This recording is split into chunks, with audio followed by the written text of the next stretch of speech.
Thank you for having me for this interview in this amazing space again.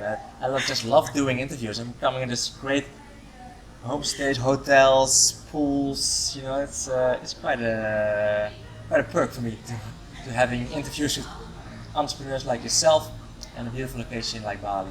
Yeah, Um, thank you. Yeah, well, and this is, I mean, for me too, this is beautiful and luxurious and makes me happy. yeah, So- it does, right? Yeah. Because we're just gonna just order a nice drink, so Yeah. we're gonna have drinks coming, being served to us as well. Like I feel quite good here. Yeah, Yeah. it's beautiful. It's definitely peaceful, and I don't know, it gives me the tingles to be in a space like this. Yes. Yeah. Oh, great.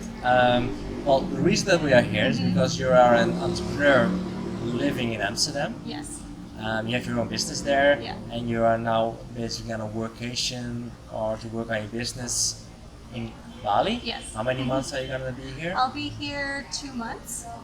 And yeah, 2 months. And then I'm hoping that starting next year it'll be 3 months, and then every year adding one Okay. more month until Yes. hopefully it's like half time there and half time here. Okay. So, yeah. yeah. So basically, you are escaping the Dutch winter Exactly. at the moment Yeah. because it's March now. Yeah. People are cold back home, and it's much better here. Yeah, and many people have already written me, don't come anytime soon, it's getting worse. No, So but I've seen what kind of pool photos you've been sending. I understand that people seeing those pools and Yes. they're like, okay, Alyea has it good there. yeah, I'm really enjoying it here, and yeah, definitely there's something here that I don't know, makes me feel at peace. Of course, there's struggles, right? But in general, like the nature here is so beautiful. It just like fuels Yeah. my soul. So Yeah. I really love it. So what are you working on at the moment? Well, my background is in games, video games, game production, and game research. And at the moment, my main project, I'm working on something called the Playful Creative Summit, which I'm co-hosting with a friend of mine who's a creativepreneur. And we have been interviewing creatives, makers, game designers, people who are in the creative fields, and we hope to go live online April 1st through the 3rd. Awesome. And the idea is that we're presenting these concepts about games and playfulness and creativity to everyone. Usually, you have to go to these conferences where you have to pay a lot of money to have access to this information. You either have to fly to San Francisco to go to GDC, or you have to go to some sort of like interaction design conference, and all those things cost money. And that's and also not only does it cost money to go, but you have to fly there. Yeah. And Yeah. for many people around the world, this is cost prohibitive. And having been born in South America, having known what it's like to not to have a lot of money, to grow up in a bit of like a financial crisis, then I want to offer things to the world that everyone has access to. And since play and creativity and games are kind of passion of mine, I feel like this is like a doorway, for people. So yeah. So this is an online summit. Yes, an online summit. How long is it? A couple of days? It runs for 3 days, so April 1st through the 3rd, and then we have about 40 speakers that are going to be in the different fields. And so for first day we'll have like a theme, and it'll open up to a certain group of speakers, and then the second day another group of speakers, and the third day another group of speakers. So Okay. people have all day to like watch the speakers, Yeah. you know, and so that's And it. is this going to be a live event where you interview people, experts? These are like kind of like what we're doing now. Yeah. They're pre-recorded interviews. Interviews? Yeah. Yeah, because it takes a long time. I think we've been interviewing people already for 2 months. Okay, that's long. So Yeah. like today I have 3 interviews, and then tomorrow I have another interview. So it takes a long time to coordinate them and connect with people. And so they're pre-recorded interviews that we've done over the last few months, and then it goes live April 1st to the 3rd. Okay, awesome. Yeah. And how did you end up in the Netherlands? Because you're obviously not born there. Yeah, it's well, I think it's a combination of things. I think the first thing is that I was exposed to Dutch culture when I was really young, because my aunt, my Colombian aunt, my mom's sister, is married to a Dutch man. So my uncle is Dutch. So growing up, when we would spend the summers in Medellin, we would get a little bit of exposure there. And then over time, I traveled a lot to the Netherlands, and through his extended family, I just got to know the culture a bit. And I've always wanted to move to Europe. So when it was time for me to move to Europe, I was like, okay, it's time. I have to do it now.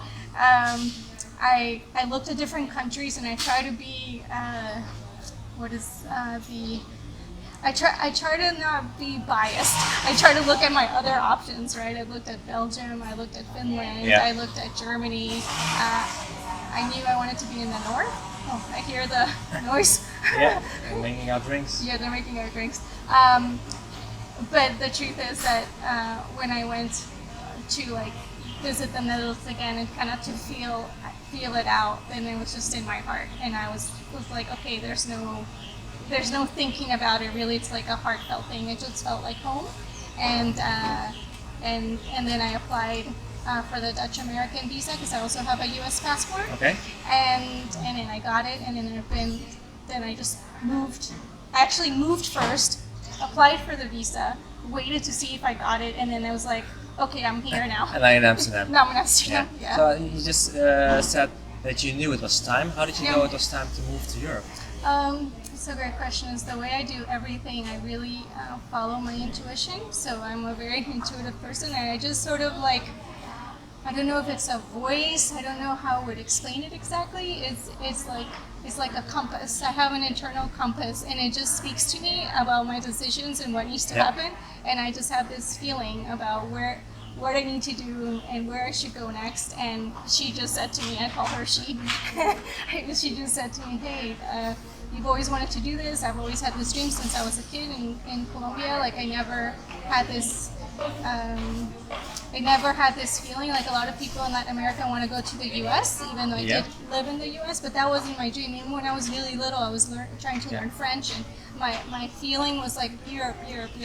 So and so then I just at some point I was done with San Francisco, where I lived for a few years, and my intuition is like, it's time to go. So you're very in tune with your intuition. Yes. It's how I make all my decisions. Okay. Yeah. So you consider yourself also a spiritual type? Yes, absolutely. Yeah. I'm a very spiritual type. Well, then you're in the right place here in Bali. Yeah, exactly. Yeah. No, I've been like, I actually just got certified as a yoga teacher last year, and I've been meditating since I was 21, and I've been doing yoga since my first yoga class was when I was 7. Oh, okay. So my aunt introduced me to yoga, and so I really didn't actually get into it on my own until I was later in life, but till I was like 21 or so. But yeah, so I've had this like inkling or feeling. Yeah. So that same intuition guided you to come to Bali? Yes, exactly. Actually, and sometimes you kind of have to watch for signs that let you know. Like I had a friend who came to Bali, and she told me, "Oh, this is really great." And at that moment, I was thinking of going to Vietnam, and Vietnam or Thailand, because I was like, okay, I feel like I want to try this area of the world. And my friend told me all kinds of really wonderful things about Bali. And but I was like, I don't know where to go. And then one day I wasn't feeling so good, and I decided to go take a Uber, a very short distance in Amsterdam. I hardly ever take Ubers because I either go by myself or whatever.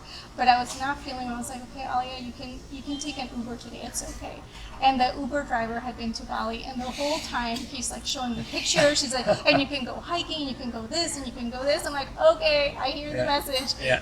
So Bali this. So that was my first trip last year. And then after my month here, I realized that I was going to come back again this year. And I still, at the end of last year, in December, I was like, oh, should I really go again? Is this really like the best time for me to be going on a workation? Maybe I should be focusing on my business here and not split my time. But my intuition was like, go, just go. And I've been emotionally feeling so happy here. And I even extended my trip, which was unplanned. That's not unplanned. A lot of people say that's unplanned, but Bali has its way of drawing people in. Yeah, exactly. And so I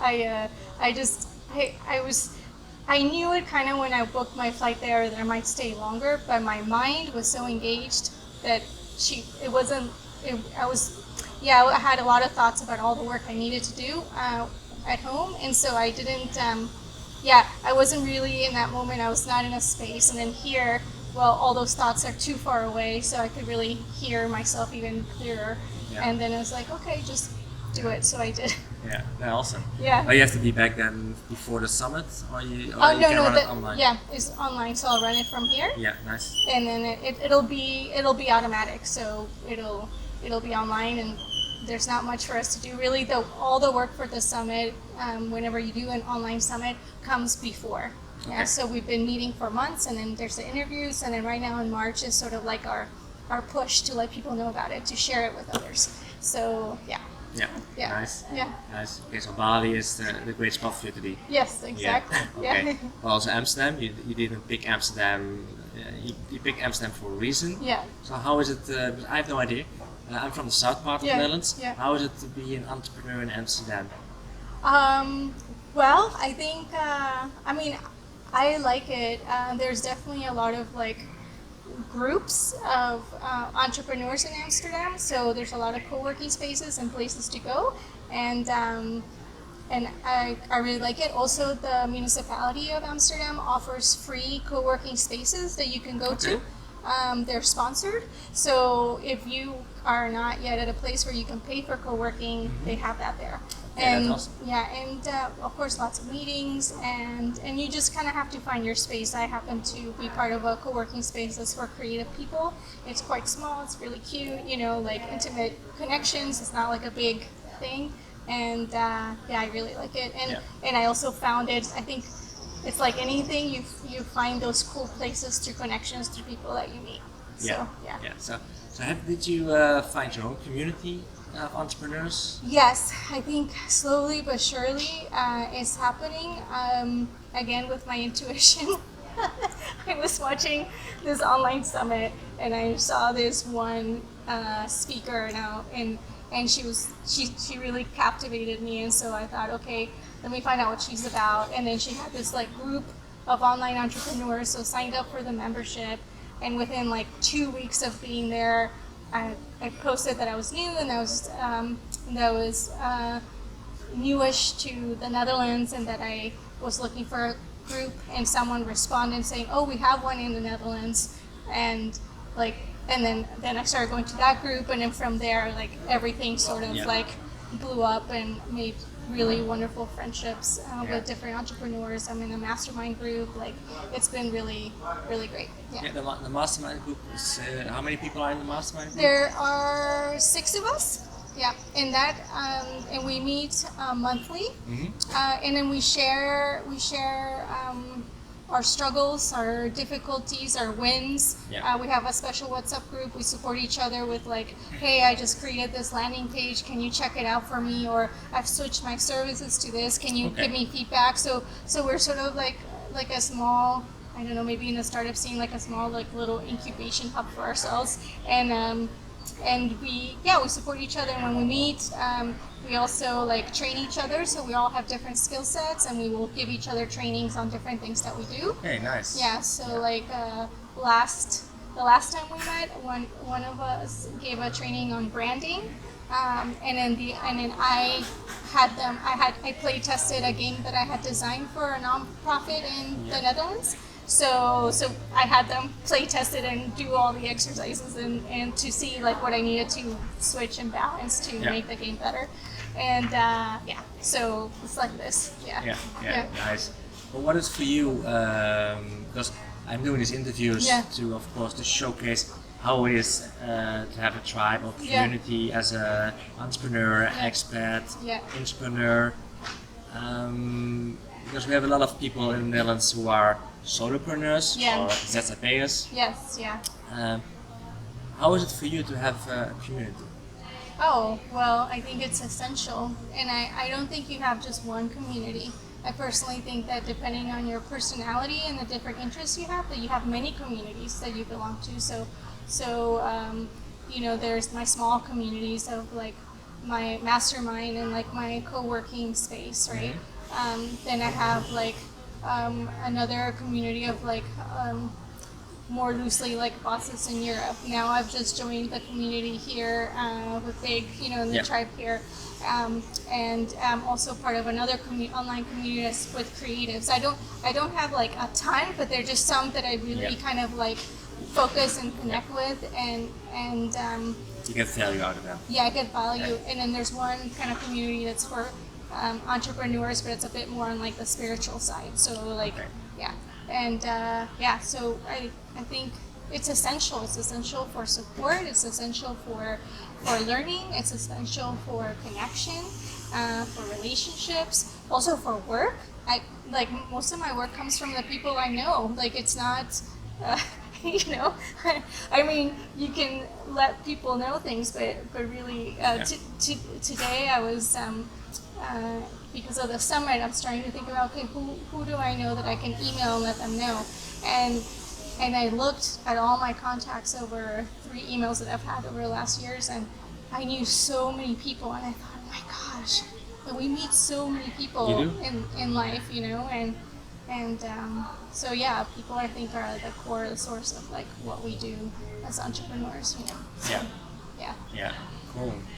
What is because you've done already events of the BIG here in Chengdu? I haven't actually gone to, well, I went to one that they promoted socially. That's also one. That's also one. But I actually haven't gone to an official big, No, like I said, for salsa you have to be in Uber. Yes, you said that.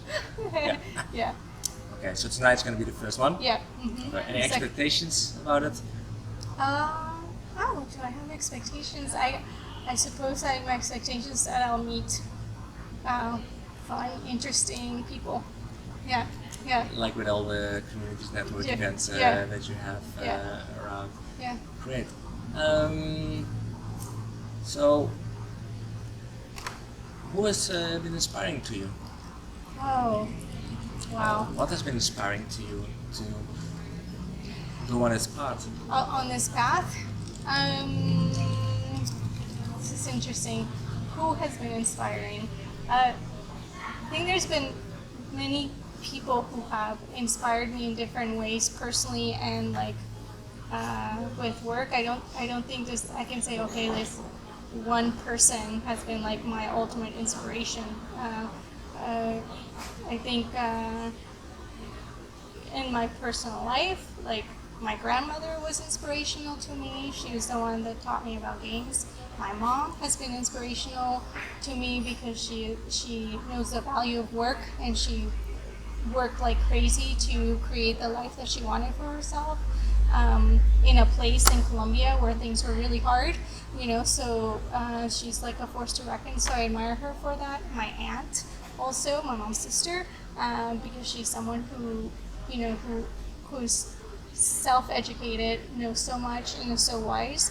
So they sort of inspire me to be like a better person and a better woman, or and they also inspire me to like go to the next step, because for me the next step in my generation is to be more free, to have freedom in terms of like where I work, how I work, and I see all of them as people who had to make different compromises, right? They might have like made compromise to like not go to school because they chose something else, or they had to work, or choose a job that they liked but they weren't passionate about because that's the way to move forward.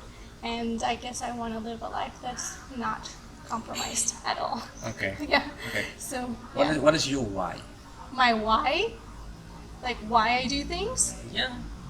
What is your purpose? My purpose for myself and everything I do is sovereignty, to create freedom for myself and from everyone, from all the structures in society that keep us from reaching our highest potential. And my passion is to create things. I feel like the sovereignty that I want to create is through play and through games. I think it's a doorway through which we can create freedom for ourselves. Beautiful. Yeah. struggles Yeah. as an entrepreneur in Amsterdam, Yeah. especially if you come from abroad. Yes. How long have you been? I've down been there? here 4 years. 4 almost. years. Yeah. Yeah. There are many struggles, I think. I think. All right. One of the struggles, of course, is creating yourself a network, right? Like building relationships, and whenever you come from the outside in, people are often really nice, and the Netherlands people are super nice, and I love how they are and the personality and everything. I even enjoy the directness because at least you know where you stand. So I really enjoy that. The famous Dutch directness. Yes, Is it the myth or is it really true? Oh, it's true. Yeah, it's true. It's Okay. 100% true. Yeah, and but it's difficult to go beyond like sort of like an acquaintance to friendship. You really have to sort of like prove yourself that you're there long term, and then really a business is also created through network, and so your consistent work is also based on how well integrated you are. And another challenge, of course, is the language, that it takes time. And when you're building a business, it's hard to dedicate to learning Dutch.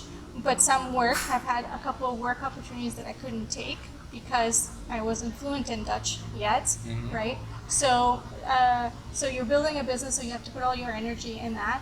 And so you don't always have as much time to learn Dutch, although I took lessons like every 2 weeks for like 2 or 3 years. But then, yeah, so it's constantly like this sort of like balancing. I think another challenge is that it takes time to build like a consistent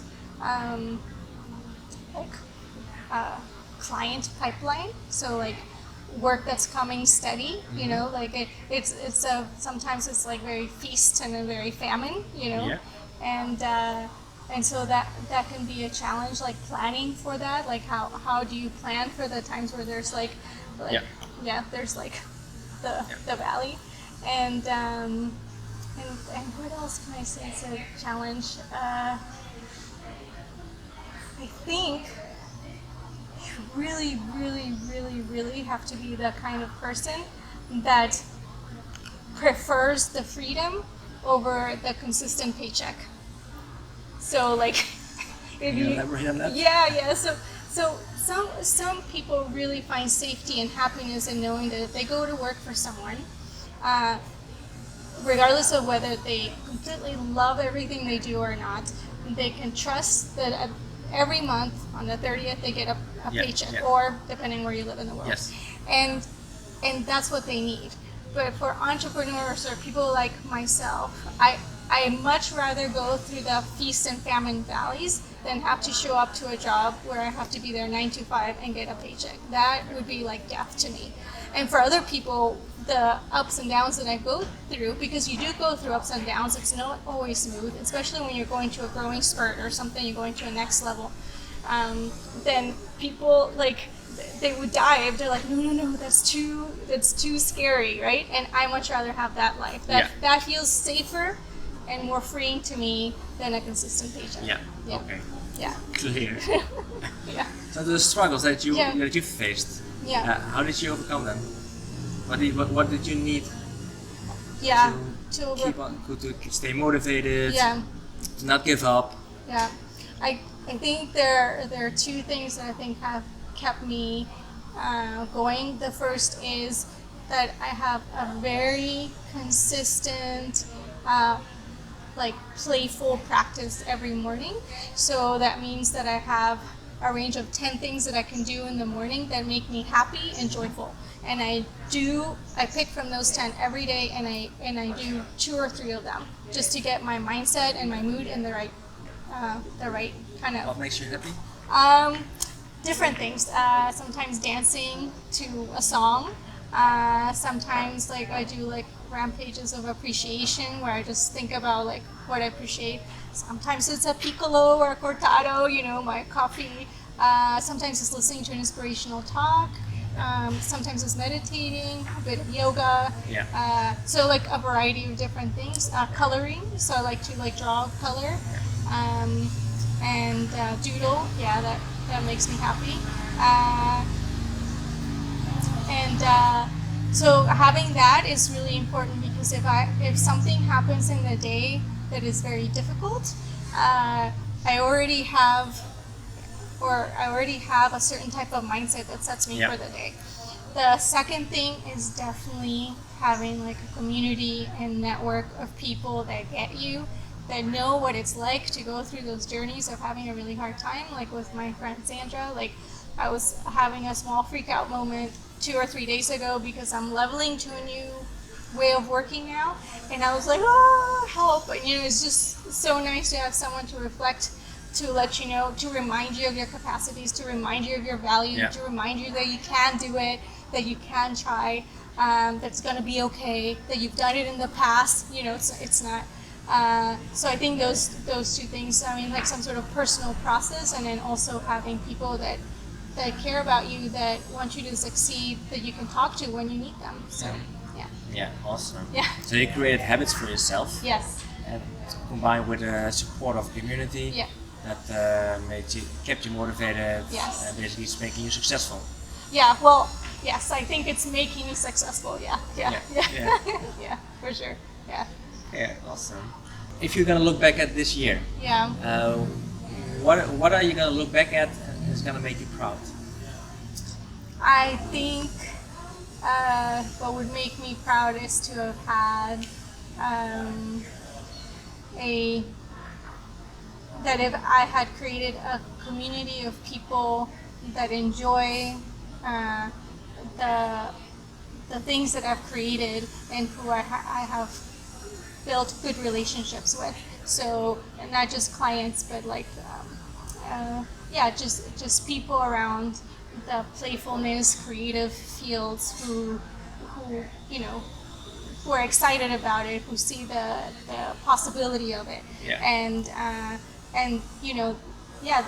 really want to work on those relationships, and if I had like a nice size community of people who are interested in this topic, that would be a super win for me. Of course, if by the end of this year I've created enough financial stability that then next year I can come back, as my goal is, for like 3 or 4 months, that also would be a super win. So that's sort of like building on that period. Escaping the winter in the Netherlands. Yes, exactly. And what else would be a win for me? Well, as an entrepreneur, I think that's it. I just for me, relationships are really important. Connection and like the success of this new area, like bringing play and playfulness and games to a broader audience of entrepreneurs. That would be great. Yeah. Okay, great. What is the number one lesson that you have learned in the last couple of years as being an entrepreneur? Number one lesson. Damn. Okay. This is a great question. I feel like I've learned so many. Okay, I will say this. A lot of times you hear these entrepreneurial stories, right? And they will have this one key moment that they will tell you, I was in this really crappy job and this happened and that happened, and then I said no more, and then I launched my business and life has been great ever since, right? And so there's this sort of like story where whatever it was that you struggled with, you struggled with it once, and then somehow from there that was the lesson that needed you to like propel you forward.